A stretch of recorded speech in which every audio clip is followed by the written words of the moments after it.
What's going on, guys? DJ Av here, and this is my official review for Arturia Pigments Traptendo, which is a polychrome synthesizer, which is a mixture of wavetable and virtual analog. A link will be in the description box of where you can download it. You get a special introductory price that is dependent on if you own any previous software from Arturia, but you can try it out for free until January 10th. And then you'll be prompted to buy the software. So it is worth checking out. So in this review, I'm going to talk about the presets, the CPU usage, the GUI, and the workflow and see if it works for you. So make sure that you check out that link, of course, and we're going to get this popping. Let's go. So this is Pigments in the flesh, and as you can see, the GUI is huge. So keep in mind that I have a 1080p resolution, so it might look bigger on your computer. However, by going over here, you can adjust that and resize the window. I have it on 90%, so if I put it on 80%, it gets much smaller. If I put it on 140, like if I have a 4K screen or something like that, it gets much bigger, which I'm not going to use that. But it is convenient, you know, just for showing off parts. Of course, I do editing, so I don't have to worry about that in the first place. And I think this is big enough for you to see it on your mobile device or your computer. As you can see, the GUI in itself is very beautiful. I will point out that this is a CPU hog. So if you go over here and look at my meter over here, you'll see that it is already at 709 because of this. So if I press and play a note on the keyboard,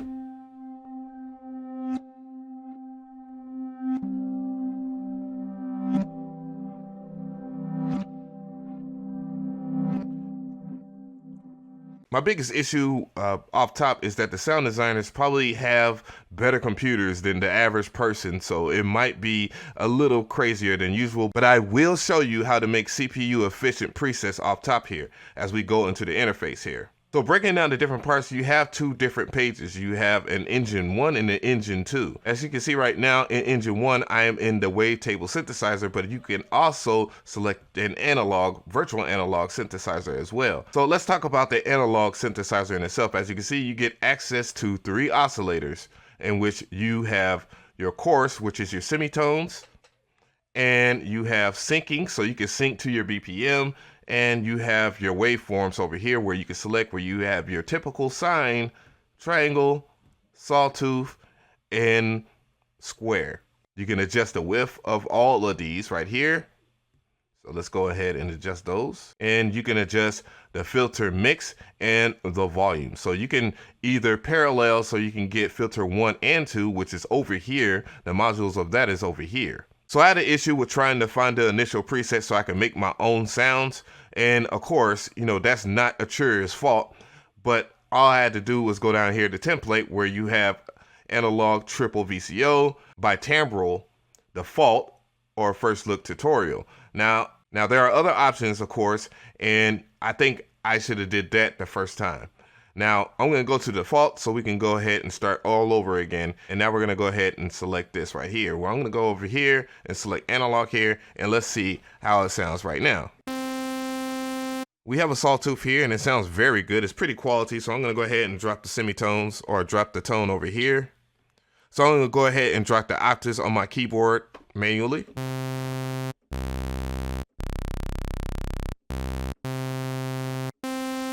So it sounds pretty damn good.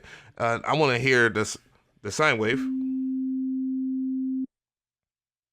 triangle, and now this. Yeah, so everything sounds pretty good off top here.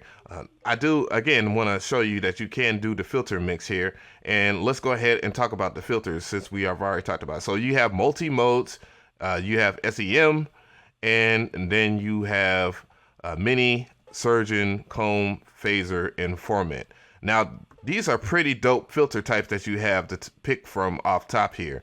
Now, upon testing this, of course, I'm going to go through some of the filter shifts. My bad, the frequency shifts and the morphing. Now I'm going to go ahead and skip ahead to another thing. Now modulation works a little different in this right here.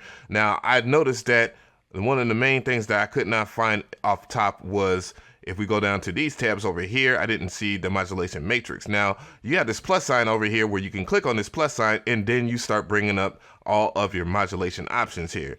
in which you can assign many different things. Of course, velocity from your different LFOs, because you have 3 different LFOs, which we'll talk about in a second. And matter of fact, let's just talk about it now and just assign an amount to an LFO. As you can see, with pigments, you get a great amount of modulation that is beautifully represented within the GUI itself. The GUI in itself is pretty clean once you get used to it. I thought that it was a hot mess, but now that I am used to this, it looks really good. So how do I get access to my LFOs? Is by clicking on this LFO tab. As you can see with this LFO tab now, I have my modulation, which is showing the movement that is processed there. I have it to the morph, so let's hear it as I play it. Now you can change the waveform over here in which it will morph into different waveforms. One of the more interesting things about it is that you can do modulation with this. So I'm probably going to modulate, I'm going to see if I can self-modulate the LFO within itself here. And yes, you can. Now I'm going to mess with the symmetry.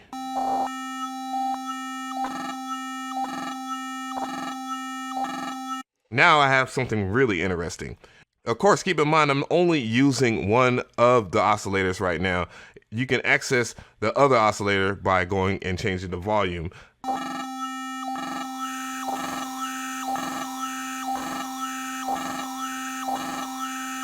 Of course, I'm not doing anything very interesting right now, and perhaps I want to add some effects. So this tab over here is where you can access other things like effects, which you have a pretty nice selection of stuff.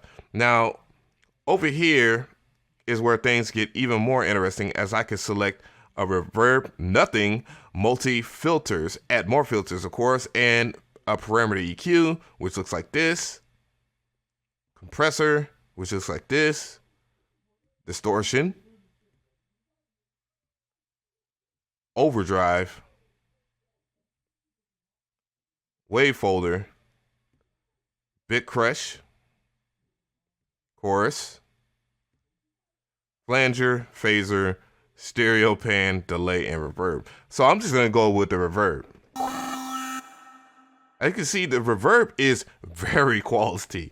Now, then you start understanding why this is pretty CPU heavy, because everything is 0 latency, on top of that being high quality stuff. So you have to keep in mind that if you're going to sound design or create synthesis in this time period of 2018 to 2019 and beyond, that things are going to be very CPU intensive.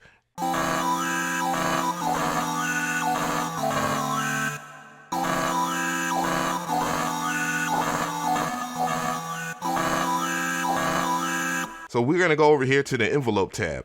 Now we see the envelope tab is represented over here. Now, if I want to make this sound that I have into more of a pad, I'm just going to go ahead and adjust the attack and make sure I move it to the right so that the attack is slower.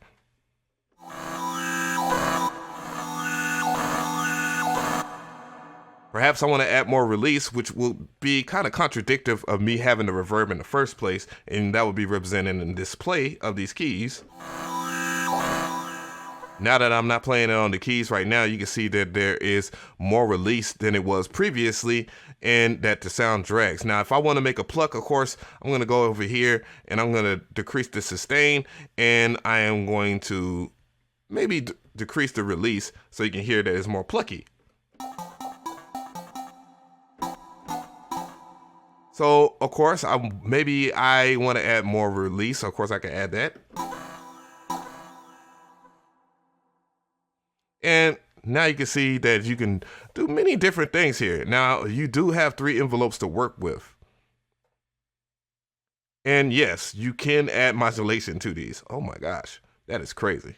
You have the function tab too, where you can draw in different things using the graphical envelope. Now, this is obviously a representation of what you can do as far as doing any custom LFOs or whatever you want to do as far as your envelopes or whatever it is. This is here for you.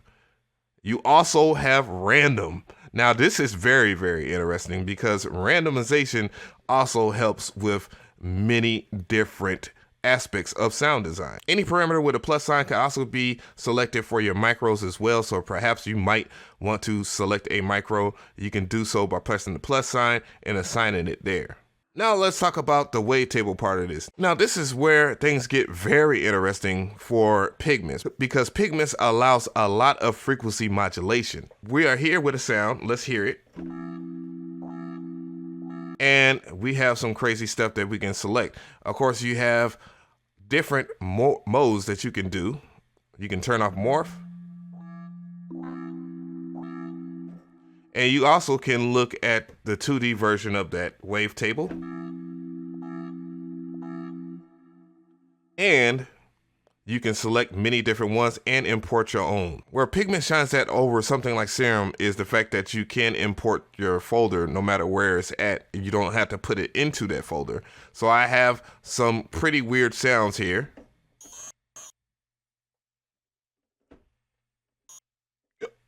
What? So I did encounter one bug. Of course, Arturia Pigments crashed when I tried to load my own custom waveform. So you do have to keep in mind when you do load up a snapshot that there is a chance that it might crash, but that doesn't mean that Arturia won't fix that. So just keep that in mind. I just wanted to point that out so that I'm doing a fair review of this. I'm in the Building Waves folder right now, which is a factory folder that comes with Arturia Pigments. I'm selecting Additive Twin. Additive Twin looks pretty cool. Let's hear it. Let's mess with some of the position.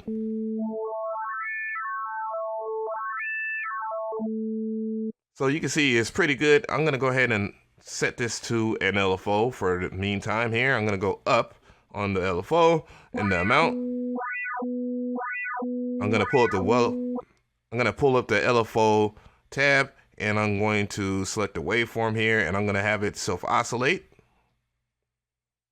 And here I'm going to self-oscillate it in its own LFO.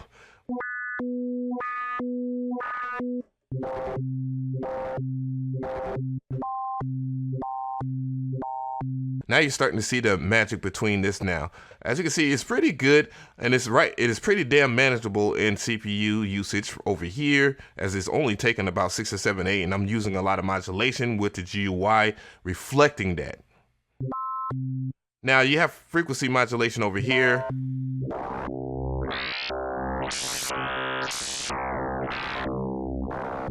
Where you can select linear or exponential.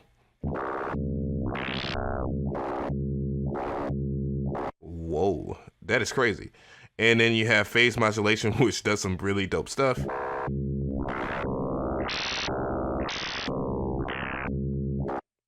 Phase distortion.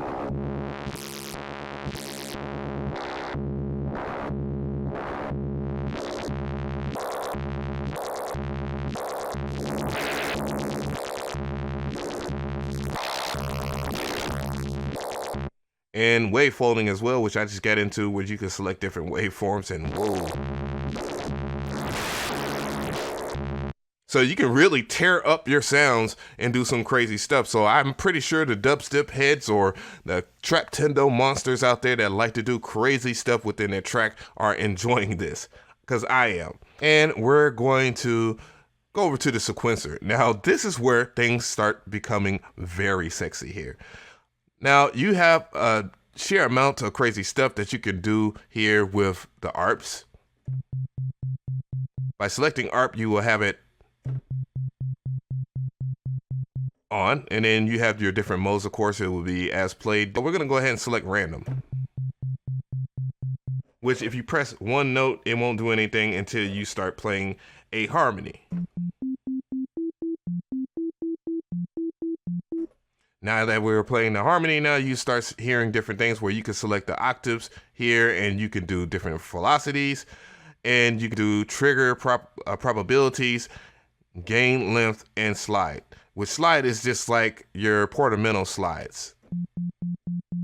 Also, you can change the rate of it, of course. You can sync it or desync it. You also can do sync triplets. Ooh. And sync it to your BPM. And swing it. Now, if you know me, I really love arpeggiation because there are different things that you can express in a real short time as far as creating different melodies. Now, this is where things get sexy as hell. Now, we have this section over here, which are random dice. And if you adjust them properly or improperly, it doesn't matter, you can start getting different probabilities. So I'm just going to go and dial into just a little bit of it. Nothing's happening because we have to turn that on. Now we're going to turn it on to like 4 bars. And now let's hear this sound.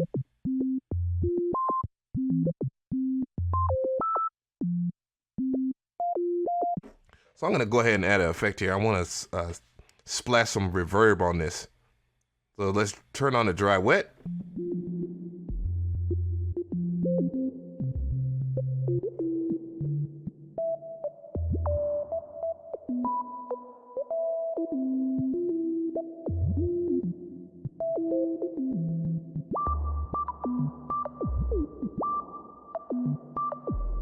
And yeah, you can do some really dope stuff. Now, all right, guys, it gets deeper. Yes, it does.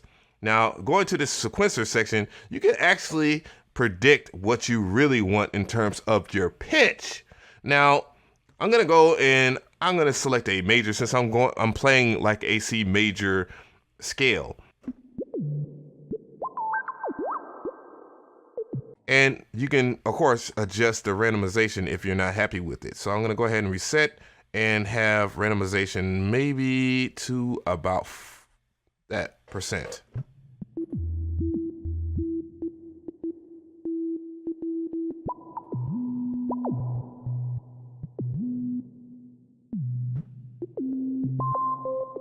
Every time that I play a chord in the C major scale, I am getting different results each and every single freaking time. Now, the moment that everybody's been waiting for, the presets. Here we go.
Damn!